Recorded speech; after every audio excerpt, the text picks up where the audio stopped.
तो जो सूक्ष्म वेद है उसके अंदर कंप्लीट कोरस है, तो वो कंप्लीट कोरस दास, और वो सूक्ष्म वेद यानी तत्व ज्ञान गीता अध्याय नंबर 4 के श्लोक नंबर 32 में, गीता अध्याय नंबर 4 के श्लोक नंबर 34 में गीता ज्ञानदाता ब्रह्म खुद कह रहा है कि जो आध्यात्मिक जो धार्मिक यज्ञ हैं, यज्ञ माने धार्मिक अनुष्ठान, इनकी जानकारी ब्रह्मणे मुखे, ब्रह्मणे मुखे का अर्थ है भगवान स्वयं अपने मुख कमल से जो वाणी बोलता है उसमें विस्तार के साथ कहे गए। और गीता के अनुवादकों ने यहाँ पर डंडी मार रखी है, यहाँ पर धोखा कर रखा है।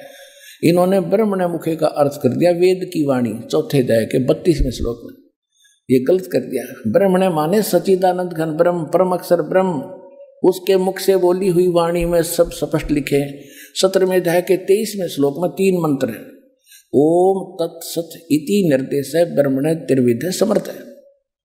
वहां इन्होंने ठीक अनुवाद कर दिया, वहां लिखा है कि ओम तत्सत, यह वो सच्चिदानंद घन ब्रह्म का, ब्रह्मणे माने सच्चिदानंद घन ब्रह्म किया है, सही किया है। उसके पाने का केवल ये 3 मंत्र का जाप है, नथिंग एल्स। इसी का फाइनल निर्देश है, डायरेक्शन है और कुछ नहीं। तो यहां इन्होंने चौथे अध्याय के 34वें श्लोक में गीता जी में इन्होंने गलत कर दिया, ब्रह्मणे का अर्थ कर दिया वेद की वाणी। मूर्ख कहेंगे। देखिए राजा का अर्थ कोई वेद कर सकता है, संविधान कर सकता है? ब्रह्म का अर्थ वेद नहीं हो सकता, यह मूर्खता कर रखेगा।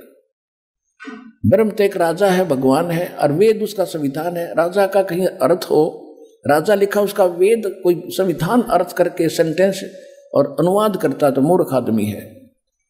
तो यहां लिखा है कि वो सच्चिदानंद घन ब्रह्म मुख कमल से जो वाणी बोलता है वो कंप्लीट है, उसके अंदर वो तत्व ज्ञान है। उस ज्ञान को खुद कहता मैं नहीं जानता। किसी तत्वदर्शी संत से जाकर पूछो, उनको दंडवत प्रणाम करने से, कपट छोड़कर निष्कपट भाव से प्रसन्न करने से वो तत्वदर्शी संत तुझे उस तत्व ज्ञान का उपदेश करेंगे। तो इस विश्व के अंदर पुण्यात्माओं, ये तत्वदर्शी संत इस दास के अतिरिक्त इस विश्व में नहीं है।